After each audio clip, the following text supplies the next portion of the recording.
ആദിവാസി മേഖലയിലെ അഴിമതി റിപ്പോർട്ട് ചെയ്ത യുവ മാധ്യമപ്രവർത്തകൻ മുകേഷ് ചന്ദ്രകറിന്റെ കൊലപാതകത്തിൽ രൂക്ഷ വിമർശനവുമായി കോൺഗ്രസ് നേതാവ് പ്രിയങ്ക ഗാന്ധി MP രംഗത്തെത്തിയിരിക്കുകയാണ്. മാധ്യമപ്രവർത്തകൻ കൊല്ലപ്പെട്ട വാർത്ത ഞെട്ടിപ്പിക്കുന്നതെന്നായിരുന്നു പ്രിയങ്ക ഗാന്ധി എക്സിൽ കുറിച്ചത്. തന്റെ റിപ്പോർട്ടിലൂടെ അഴിമതി പുറത്തു കൊണ്ടുവരുന്നതിന് പിന്നാലെയാണ് മുകേഷിനെ ക്രൂരമായി കൊലപ്പെടുത്തിയതെന്നാണ് പുറത്തുവരുന്ന വിവരങ്ങൾ. ഈ കേസിൽ ശക്തമായ നടപടി ഛത്തീസ്ഗഡ് സർക്കാർ സ്വീകരിക്കുകയും വേണം. മാത്രമല്ല, കുറ്റവാളികൾക്ക് കടുത്ത ശിക്ഷ തന്നെ നൽകണം.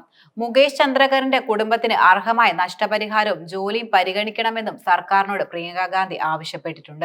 യുവ മാധ്യമ പ്രവർത്തകന്റെ കൊലപാതകത്തിൽ രൂക്ഷ പ്രതികരണവുമായി എഡിറ്റേഴ്സ് ഗിൽഡ് ഓഫ് ഇന്ത്യയും രംഗത്തെത്തുകയുണ്ടായി. മുകേഷ് ചന്ദ്രകറിന്റെ കൊലപാതകത്തെക്കുറിച്ചുള്ള റിപ്പോർട്ടുകൾ യഥാർത്ഥത്തിൽ ഏറെ ആശങ്കകളാണ് ഉയർത്തുന്നത്. കേസ് അന്വേഷിക്കുന്നതിൽ യാതൊരുവിധ വീഴ്ച വരുത്തരുതെന്നും കുറ്റവാളികളെ എത്രയും വേഗം നിയമത്തിന് മുന്നിൽ കൊണ്ടുവരണമെന്നും എഡിറ്റേഴ്സ് ഗിൽഡ് വ്യക്തമാക്കിയിട്ടുണ്ട്. ജനാധിപത്യത്തിൽ യഥാർത്ഥത്തിൽ ഏറെ പ്രധാനമാണ് ഭയമില്ലാതെ പ്രവർത്തിക്കാൻ അനുവദിക്കുന്ന സ്വതന്ത്ര മാധ്യമമെന്നതും. പത്രപ്രവർത്തകരുടെ സുരക്ഷ, പ്രത്യേകിച്ച് ചെറിയ പട്ടണങ്ങളിലും ഗ്രാമങ്ങളിലും ജോലി ചെയ്യുന്നവരുടെ സുരക്ഷ വളരെ പ്രധാനപ്പെട്ടതാണ്.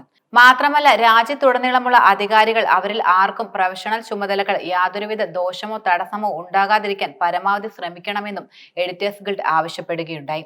വെള്ളിയാഴ്ച ഛത്തീസ്ഗഡിലെ ബസ്തറിൽ ഒരു സ്വകാര്യ കരാറുകാരന്റെ സ്ഥലത്തെ സെപ്റ്റി ടാങ്കിൽ തള്ളിയ നിലയിലായിരുന്നു 28-കാരനായ മാധ്യമപ്രവർത്തകന്റെ മൃതദേഹം കണ്ടെടുത്തിരുന്നത്. ടെലിവിഷൻ ചാനലുകളിൽ ആദിവാസി മേഖലകളിൽ നിന്നും നിരവധി വാർത്ത നൽകിക്കൊണ്ട് പ്രവർത്തിച്ചു വരുന്നതിനിടെയാണ് ഇത്തരത്തിൽ സ്വതന്ത്ര മാധ്യമ പ്രവർത്തകൻ കൊല്ലപ്പെട്ടിരിക്കുന്നത്. ജനുവരി 1 രാത്രി മുതലായിരുന്നു മുകേഷിനെ കാണാതായിരുന്നത്. അടുത്തിടെ ഒരു സ്വകാര്യ കരാറുകാരനെതിരെ നടത്തിയ അന്വേഷണാത്മക റിപ്പോർട്ടിൽ ബസ്തറിലെ 120 കോടി രൂപയുടെ റോഡ് നിർമ്മാണ പദ്ധതിയിലെ ക്രമക്കേട് തുറന്നു കാട്ടിയായിരുന്നു ഈ വെളിപ്പെടുത്തൽ നടത്തിയത്. കരാറുകാരന്റെ പ്രവർത്തനങ്ങളെക്കുറിച്ച് അന്വേഷണം നടത്താൻ അധികൃതർ ഉത്തരവിടുകയും ചെയ്തിരുന്നു. കരാറുകാരന്റെ സ്ഥലത്ത് സംഘടിപ്പിച്ച ഒരു കൂടിക്കാഴ്ചയ്ക്ക് പിന്നാലെയായിരുന്നു ഫോൺ സ്വിച്ച് ഓഫ് ആയി സഹോദരനെ കാണാതായി എന്ന് മുകേഷിന്റെ ജ്യേഷ്ഠൻ യുകേഷ് ചന്ദ്രകർ പരാതി പോലീസിന് നൽകിയത്. തുടർന്ന് പോലീസ് ജനുവരി 3 സുരേഷ് എന്നയാളുടെ വീട്ടുവളപ്പിലെ വാട്ടർ ടാങ്കിന് മുകളിൽ മൃതദേഹം കണ്ടെത്തുകയായിരുന്നു. കേസിൽ കരാറുകാരനായ സുരേഷ് ചന്ദ്രകറിന്റെ സഹോദരങ്ങളായ ദിനേശ് ചന്ദ്രകർ, റിതേഷ് ചന്ദ്രകർ എന്നിവരുൾപ്പെടെ 3 പേരാണ് നിലവിൽ അറസ്റ്റിലായിരിക്കുന്നത്.